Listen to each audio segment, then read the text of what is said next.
안녕하세요, 모트린 박규동입니다. 네, 오늘은 렉스턴을 시승하고 있는데요.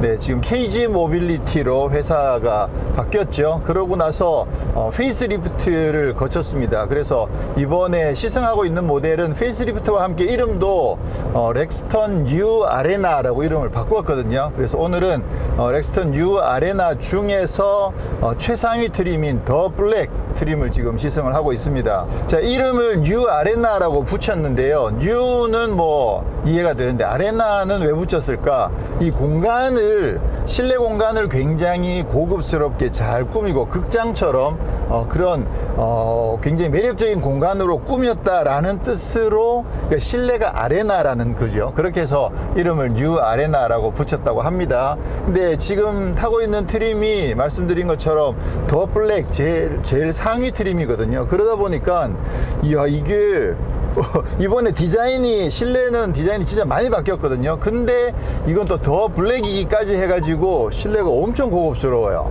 자, 일단 더 블랙 먼저 말씀드리면 제일 눈에 띄는 게 이 블랙 스웨이드 스트라이프가 들어가 있는 이 블랙 스웨이드 퀼팅 이 소재거든요. 지금 이쪽 센터 페시아 정면에 이렇게 스웨이드 스트라이프가 들어가 있는 장식이 들어가 있어요. 와, 이거 굉장히 고급스럽습니다. 근데 이게 지금 도어 트림에도 적용되어 있고 시트 상단에도 지금 적용이 되어 있거든요. 그러다 보니까 지금 실내가 진짜 고급스러운 느낌이 굉장히 많이 납니다. 그런데다가 이번에 디자인이, 인테리어는 완전히 확 바뀌었거든요. 기존이랑 완전 다르게 지금 모니터가 12.3인치 모니터가 위로 올라오고 위에 수평 느낌의 이런 디자인에다가 이쪽에 또 공조장치는 터치 스크린으로 이렇게 만들어 놓아 가지고요. 그러다 보니까 인테리어가 굉장히 많이 좋아졌습니다. 이게 쌍용이 아무래도 디자인에서 막 획기적으로 확 나아가기가 조금 어려웠었던 부분들을 이번에 KG로 바뀌면서 나름 디자인에 굉장히 공을 많이 들인 게 아닌가 생각이 들 정도로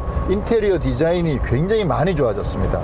이 스티어링 휠도 지난번에 봤을 때 스포츠랑은 좀 더 다르게 굉장히 고급스럽게 이렇게 지금 마련되어 있거든요. 약간 D컷 스타일인데다가 림의 가죽 느낌, 또 그 굵기, 이런 느낌들이 상당히 짱짱하고 좋아요. 그리고 패들 시프트도 달려 있는데 요거 패들 시프트는 여전히 변화가 되지 않는, 패들 시프트 이렇게 만들면 안 돼 라고 말씀드렸던 그 패들 시프트를 여전히 그대로 쓰고 있고요. 좀 이따 다시 말씀드리기로 하고, 계기판도 디지털로 이렇게 마련이 되어 있습니다. 그리고 이제 스마트 크루즈 컨트롤과 차로 유지, 요 반자율 주행 기능도 적용이 되어 있고요. 자, 그리고 제가 현대 기아차를 시승할 때 자주 칭찬했던 부분이 이 차로 유지 기능을 스마트 크루즈 컨트롤이랑 별개로 적용할 수 있는 거 굉장히 좋다라고 말씀드렸는데, 이 차에도 스마트 크루즈 컨트롤이랑 별개로 차로 유지만 선택을 하실 수가 있습니다. 그래서 스티어링 휠에 있는 이 버튼 하나 딱 눌러주면 차로 유지가 되기 때문에, 지금 엑셀과 브레이크는 제가 조작을 하고 있지만 스티어링 휠은 지금 보시는 것처럼 제가 손을 안 잡고 있어도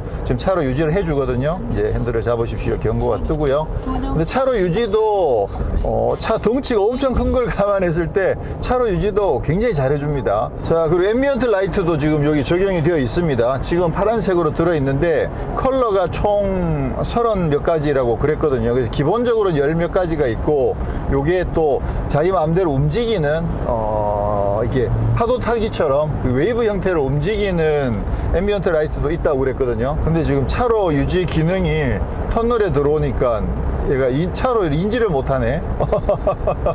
설마 이거 지금 어두워서 지금 차로를 못 찾는 것인가?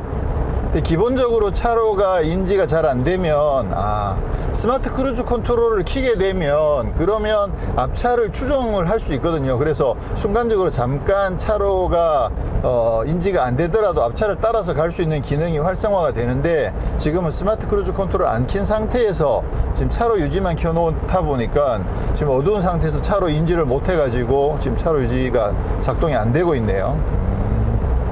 나오니까 이제 다시 인지를 하고 있습니다. 근데 지금 렉스턴은 이번에 지금 굉장히 오랜만에 시승을 하고 있거든요. 그래서 아까 처음 출발하기 전에 주차장에서 지금 대기를 하고 있다가 지금 출발해서 딱 나서서 오는 동안 지금 굉장히 인상적인 게 실내 방음과 진동, 엔진 진동 이런 부분이 진짜 잘 잡혀 있어요. 와, 렉스턴이 이렇게 조용했나? 제 기억으로는 이렇게까지는 아니었거든요. 근데 정차해 있을 동안에도 그 엔진, 디젤 엔진의 진동이 거의 전달 안 되고 디젤 엔진 소음도 거의 안 들렸거든요. 심지어는 출발해서 도로에 나와서 지금 엑셀을 밟아도 그래도 이게 디젤 엔진인지 아닌지 분간이 안 돼요. 진짜 솔직히 이 정도면 진짜 분간이 안 되는 것 같아요. 그래서 늘 사실 엄청 디젤 엔진임에도 굉장히 조용하고 이 정도면 정수성도 뛰어나다.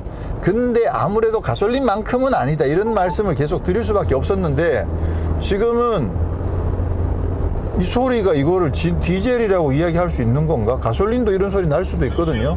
그래서 저는 이번 시승에서 물론 이제 디자인이 바뀐 부분이 있지만 제일 인상적인 부분은 이 디젤의 엔진 진동과 소음이 실내로 유입되는 거를 정말 잘 차단해 놨다. 이 부분이 전 제일 인상적인 것 같아요. 사실 이번에 렉스턴이 뉴 아레나로 바뀌고 또 렉스턴 스포츠 칸도 쿨맨으로 약간 업그레이드가 됐단 말이에요. 근데 사실 디자인도 굉장히 많이 좋아지고 또 편의 장비도 많이 좋아진 부분들이 있어서 굉장히 반갑다고 생각을 했는데 그래도 아쉬웠던 게 뭐였느냐면 역시 2.2 디젤 엔진을 그냥 그대로 쓰고 있다는 거였거든요. 엔진을 어떻게 업그레이드 할 여력이 아직까지는 없었던 거죠. 그래서 디젤 엔진을 그냥 쓰고 있다는 게 그나마 좀 아쉬운 부분이다 라고 생각을 하고 있었는데 지금 이 정도면 저는 사실 거의 아쉽지 않을 것 같아요.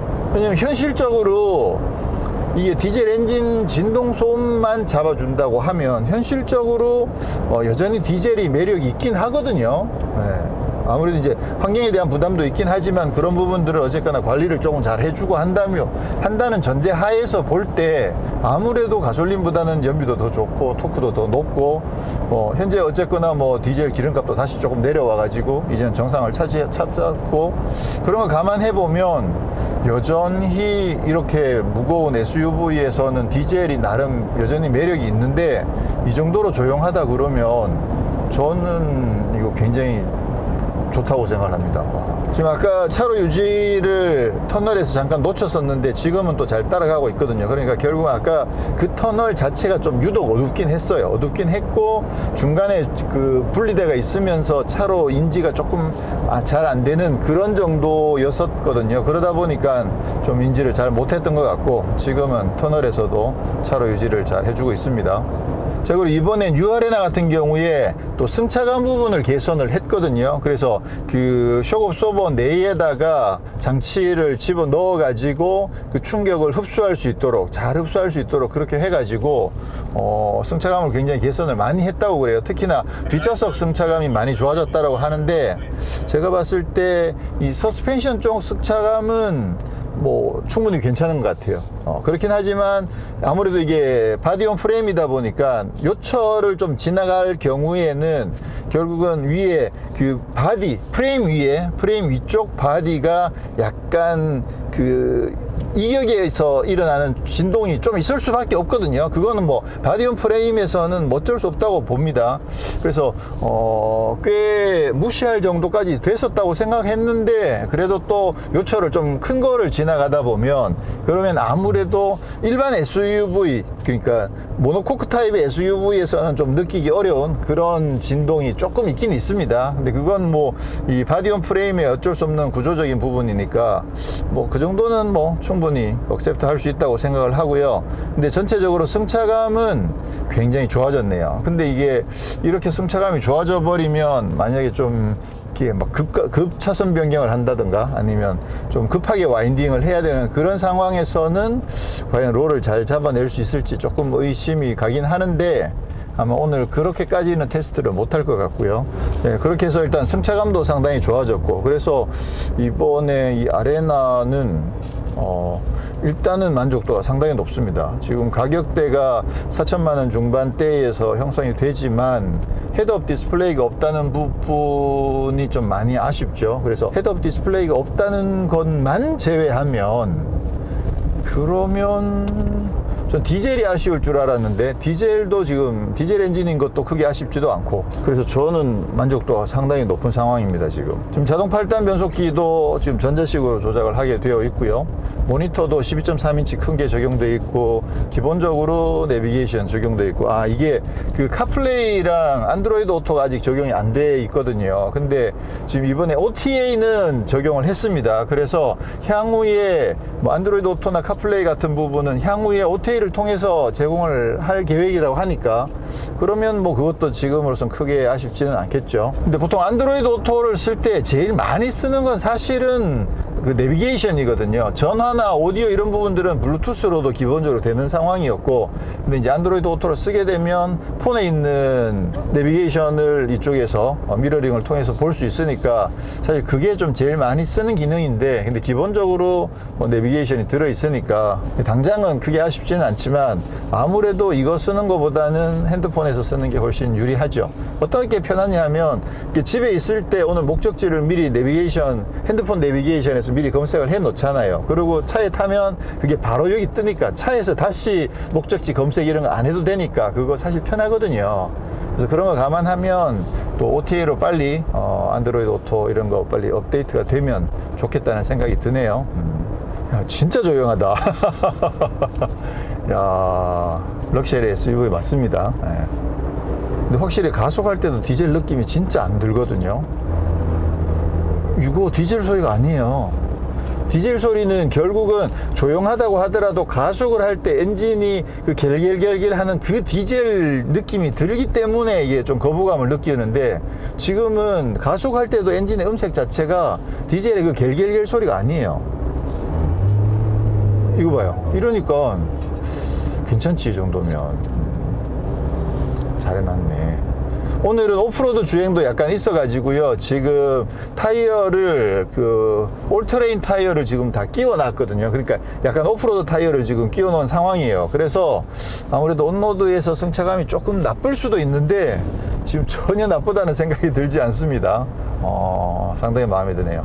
네, 지금 국도에서도 스마트 크루즈 컨트롤을 써서 지금 가고 있는데요. 굉장히 잘 가고 있고요. 근데 아까 그 차로 유지와 관련해서 기능적으로 조금 굳이 구분을 하자면, 그 스마트 크루즈 컨트롤을 켜지 않은 상태에서 여기 차로 유지 버튼을 누르게 되면 그거는 기능적으로는 차로 이탈 방지 보조긴 하거든요. 근데도 비교적 차로를 잘 잡아줘요.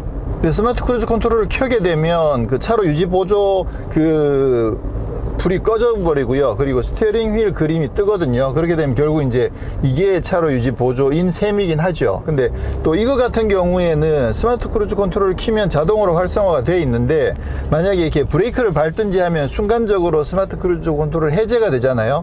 그러면 이 차로 유지 보조도 같이 꺼져 버려요. 현대기아 같은 경우에는 차로 유지 보조를 같이 켜놨다가 스마트 크루즈 컨트롤이 일시적으로 해제될 때는 차로 유지 보조는 살아 있거든요. 근데 얘는 같이 꺼지고 그게 좀 차이가 나긴 하네요. 자, 이제 평화이 때문에 와가지고요, 와인딩을 좀 주행을 해 볼 텐데,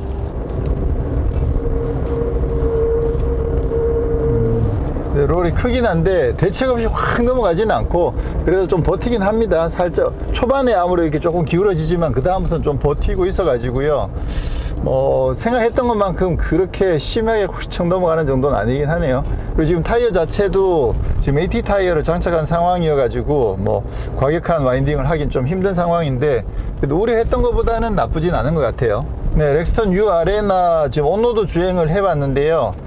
일단 디자인이, 특히나 인테리어가 확 바뀌어가지고 굉장히 고급감이 굉장히 잘 살아있는 점 진짜 마음에 들고요. 그리고 좀 인상적인 부분은 아까 말씀드렸듯이 디젤 엔진의 소음과 진동을 굉장히 잘 차단해 놨다. 물론 이제 특정한 구역에서는 그 가솔린보다 소음이 좀 커지긴 하는데, 근데 그 예전에 디젤 엔진 특유의 그 겔겔하는 소리를 어느 정도 많이 잡아놔 가지고요, 웬만한큼 일상적인 영역에서는 이게 디젤이다라는 걸 못 느낄 만큼 그 부분을 잘 억제해 놓은 게 저는 가장 인상적이고요. 그래서 승차감도 상당히 개선이 많이 되긴 했습니다만, 그렇지만 여전히 그 바디온 프레임 특유의 그 바디와 프레임 사이의 그 진동, 그 부분은 사실 요철을 지날 때면 나름 진동이 조금 그 약간 여진이 남듯이 그렇게 남거든요. 이게 뾰족하게 충격이 들어오는 게 아니라 약간 떨림이 조금 있어가지고 그 부분 여전히 이게 렉스턴이구나 라는 걸 느낄 수 있게 해주는데, 그거는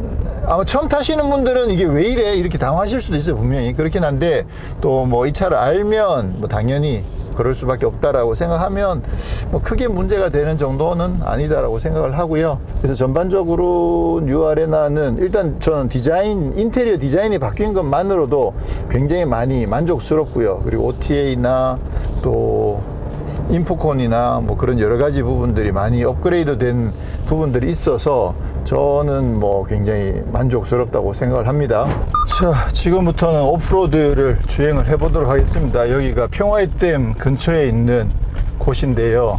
전망대까지 간다고 합니다. 지금은 사륜 하이로 기어를 변환을 했고요. 눈치를 채셨는지 모르겠는데 지금 트림은 그 더블렉은 아닙니다. 노블레스 트림이어서 이쪽에 스웨이드 가 없죠. 예, 컬러도 지금 바뀌었고요. 예, 차량을 바꿔 탔는데 어쨌거나 렉스턴 뉴 아레나인 건 맞고요. 지금 계속 시트가 떨리는 소리가 지금 뒤에서 잡으면 계속 들어오고 있거든요. 원인을 찾아서 정리하면 안 떨리는 건지 아니면 계속 떨리는 건지 모르겠네요. 말씀드렸던 것처럼 렉스턴은 바디온 프레임 구조다 보니까요, 아무래도 그 뼈대 자체가 엄청 튼튼하죠. 그래서 아주 과격한 그런 거동을 하더라도 차체가 비틀리거나 이런 데 대한 강성 자체가 충분히 확보가 되어 있다는 점 때문에 아무래도 좀 험한 길을 제대로 갈 일이 있다 그러면 또 렉스턴을 고려해 보시는 것도 굉장히 좋은 방법이죠. 그 차체 크기 대비 아무래도 가성비 이런 부분들도 있기 때문에 이런 강원도에 사신다 그러면 이런 산골에 자주 다니시면 사실 뭐 렉스턴이나 모하비 아니면 거의 답이 없는 상황인데, 모하비는 과연 단종이 안 되고 계속 유지가 될지 좀 지켜봐야 되고, 그런 반면에 렉스턴은 어쨌거나 계속 바디온 프레임을 고수를 한다고 하니까 지금 AT 타이어도 장착했고요. 그리고 기본적으로 최전 지상고도 어느 정도 확보가 되어 있고, 그리고 뭐 프레임 자체가 워낙 튼튼하니까 이 정도 길은 그냥 무난하게 아무 걱정 없이 그냥 막 갈 수 있습니다. 지금도 오프로드 주행할 때는 스티어링 휠 파지법을 이 엄지를 스티어링 휠 이 스포크 속으로 넣지 말고 보통처럼 이렇게 안으로 집어 넣어서 이렇게 잡지 말고 엄지를 바깥으로 빼서 이렇게 잡으라라고 지금도 가르치고 있긴 한데요. 근데 제가 사실 제가 아주 험한 오프로드를 완전히 많이 과격하게 가보진 않았지만 최근에 거의 대부분 MDPS도 적용되어 있기도 하고, 그리고 웬만한 오프로드에서는 이게 이렇게 하고 있다가 스티어링이 튀어가지고 이게 손가락을 다칠 정도로 험한 경험은 해본 적이 없거든요. 그래서 저 개인적으로는 파지법 자체를 이렇게 굳이 해야 된다라고 강조를 꼭 하진 않습니다. 근데 이해를 해주세요. 또 그거 신경 쓰이는 분도 계실 것 같아서. 자, 지금부터는 사륜 로에다 두고 가보도록 하겠습니다. 좀 더 험하다고 하니까. 자, 사륜 로우를 넣을 때는 기어를 중립에 넣고 사륜 로우를 선택을 해야 되죠. 네.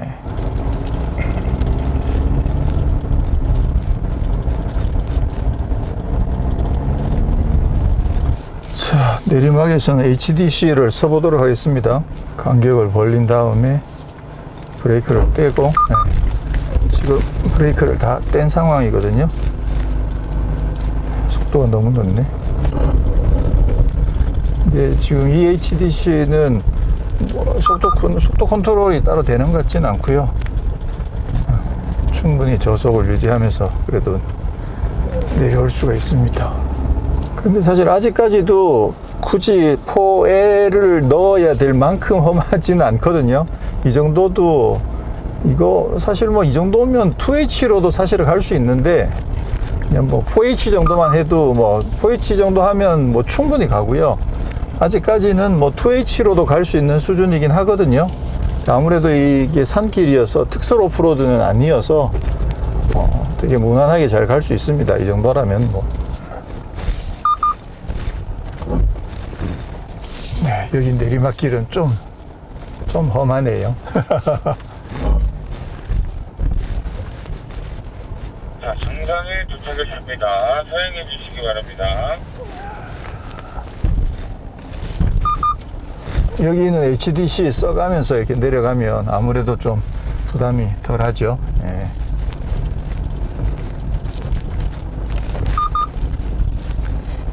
네, 지금 여기 전망대까지 오는 동안에 길 자체가 뭐 그렇게 험하진 않아 가지고요. 경사도 꽤 있지만 저 정도도 사륜 하이 정도로도 갈 수 있는 수준이고, 근데 이게 최저 지상고만 확보되고 또 타이어만 좀 충분히 올트레인 정도만 해도 뭐 가능한 상황이어 가지고요.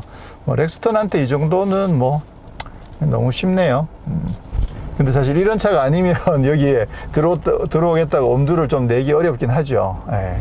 그리고 워낙 뒤뚱뒤뚱 지나가야 되는 부분들도 많거든요. 그런 경우에도 사실 그냥 모노코크 타입의 승용형 SUV 가지고 들어올 수는 있긴 있는데, 근데 그게 좀 오프로드에 좀 특화된 그 차체 강성 확보를 보강을 많이 한 그런 모델이면 모르겠는데, 그냥 일반 진짜 뭐 국산 다른 모노코크 타입의 그런 성형용 SUV 가지고 들어오려면 사실 조금 긴장이 되긴 하죠. 최저 지상고 확보도 좀 어렵기도 하고.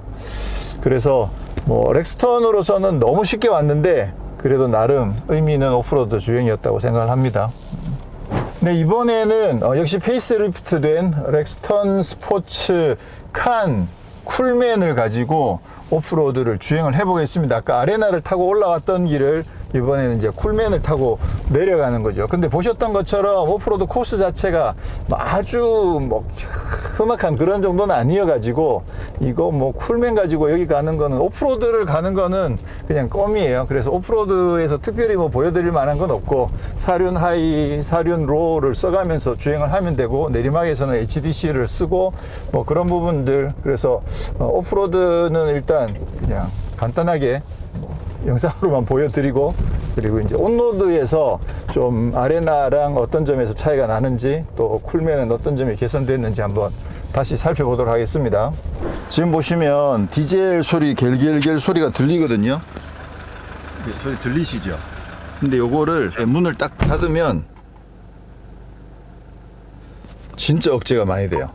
실내에서는 그 디젤 특유의 그 겔겔겔 하는 소리가 거의 안 나거든요. 그러니까 방음을 진짜 잘 해놓은 것 같아요.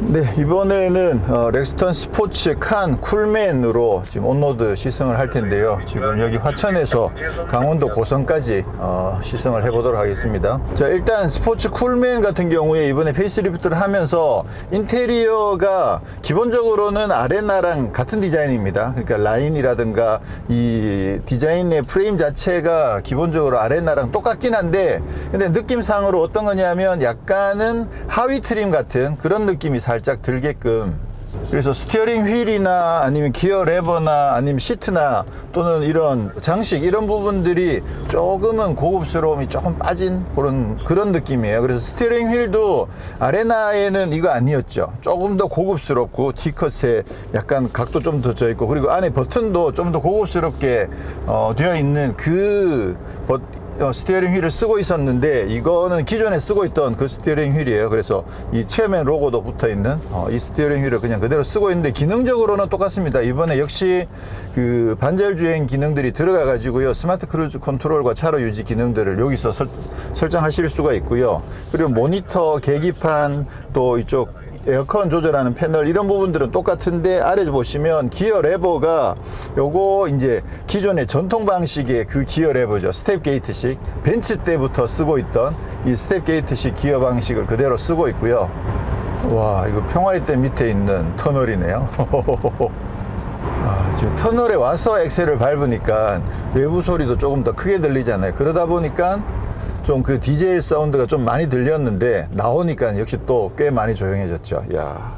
그리고 스마트폰 무선 충전 기능도 적용이 되어 있는데요. 이거 같은 경우에는 버튼을 눌러서 파워를 켜줘야만 작동하는 그런 방식입니다. 그리고 이 트레이 자체도 가드가 없어요. 그러다 보니까 이렇게 잘못하면 굴러다닐 수 있는 그런 건데, 아래쪽에 약간 소프트한 재질이 깔려 있어 가지고 쉽게 굴러다니지는 않는데, 그래도 아레나 같은 경우에는 여기를 테두리를 이렇게 해놨거든요. 그래서 바깥으로 흘러나가지 않게끔 그렇게 되어 있었는데, 지금 칸에는 그렇게 되어 있지는 않습니다. 자, 그리고 지금 칸을 딱 탔는데 첫 느낌 자체가 아레나 때보다 훨씬 더 진동이나 이런 부분들이 더 잘 억제되어 있는 느낌이 지금 들거든요.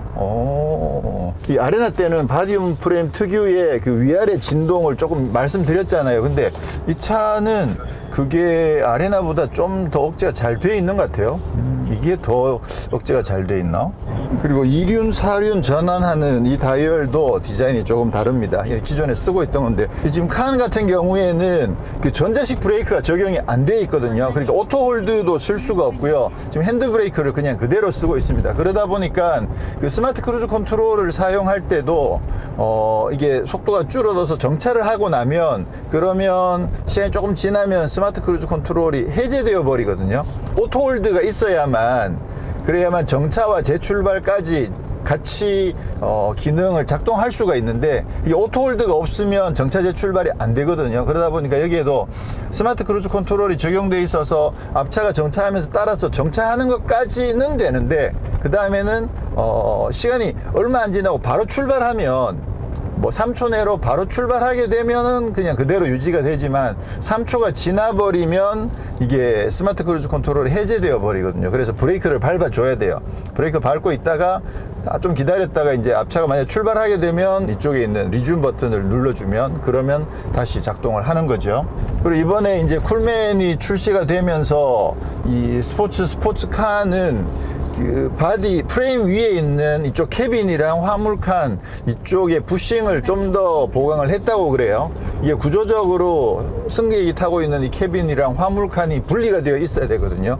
그러다 보니까 이게 각각 따로 부싱으로 따로 지지를 해주는 과정에서 이게 따로 놀면서 진동이 발생하는 부분, 그 부분을 좀 최소화하기 위해서 부싱을 좀 더 강화를 했다고 그러는데, 지금 느낌 자체가 괜찮습니다. 진동이 지금 따로 노는 느낌은 확실히 덜한 것 같아요. 근데 기본 승차감 자체가 아레나보다는 조금 떨어지긴 하는 것 같긴 하네요.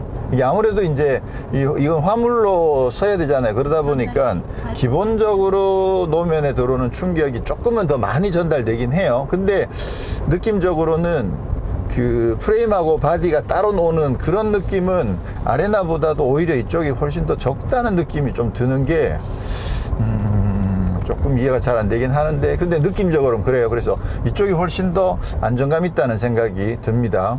그리고 기본적으로 파워트레인은 뭐 2.2 디젤 202마력 그대로고요. 그리고 이 차에도 역시나 방음을 굉장히 잘 해놔 가지고 이번에 이 쿨맨은 진짜 엄청 마음에 드는데요. 일단 그 제일 큰 걸림돌이었던 그 디젤 특유의 진동과 그 갤갤거리는 사운드, 그게 아무래도 조금은 부담될 수밖에 없는데, 지금 이 차 같은 경우는 제가 봤을 때는 거의 한 95% 가까이까지는 줄여놓은 게 아닌가 라는 생각이 들어가지고요. 뭐 100% 디젤이 아니다라고 말하기는 어렵지만 거의 90%에서 95% 정도는 억제를 해놓은 느낌이어가지고 진짜 이번에 상당히 마음에 듭니다.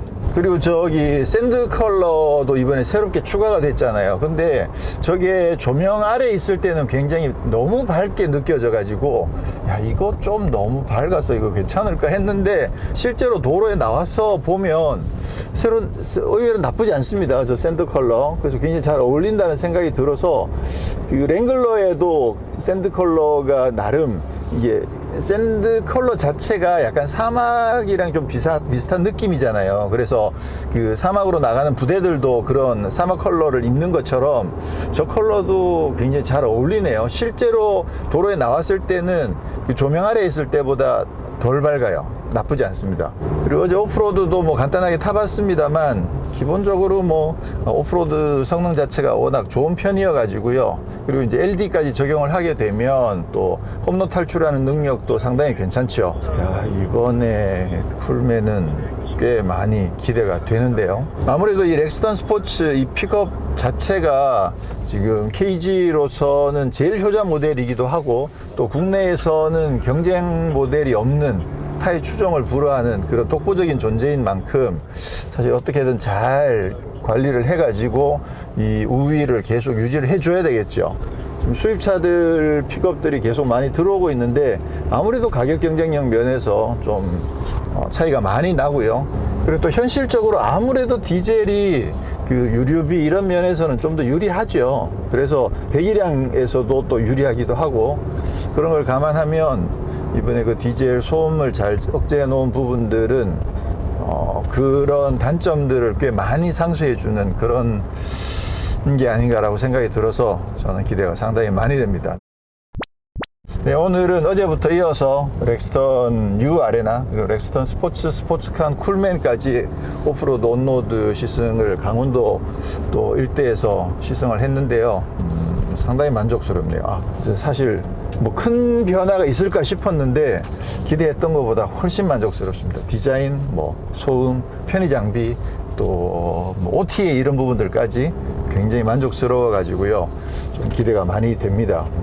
저도 마음이 좀 흔들리고 있어요. 지금 제가 차를 하나 지금 구입을 해야 되는 상황이어서 EV9은 취소를 했고, 그래서 지금 뭘 구해야 되나 고민을 하고 있는데, 좀 고민을 한번 더 진지하게 해봐야 될 것 같아요. 네, 저는 다음에 또 다른 곳에서 인사드리도록 하겠습니다. 고맙습니다. 야, 샌드 컬러 칸 쿨맨이 이렇게 쫙 이어서 가니까 멋있네. 그리고 전부 다 그 화물칸 위에 그 가드도 각각 다르게 지금 장착들을 해놨거든요. 그래서 그런 모습들도 상당히 괜찮고, 지금 루프 위에 루프탑 텐트를 장착해 놓은 차들도 있고, 멋있네요. 그러니까 이게 자꾸 남자들 혹은 아빠들의 마음을 흔든다니까요. 이거 가지고 사실 평상시에 그냥 시내에서 업무용으로 타기는 조금 부담스러운데, 근데 또 왠지 루프탑 텐트 올리고 한 번은 1년에 이거 있으면 왠지 또 오프로드 강가에 막 그 차박도 가고 캠핑도 가고 또 갈 것 같은 생각이 드는 것이 자꾸 마음이 이게 유혹이 된다니까요. 그래가지고 진지하게, 그동안은 그래도 아쉬운 점들이 많아서 이게 쉽게 자제가 됐는데, 이번에는 진짜 좀 진지하게 고민을 하게 되네요.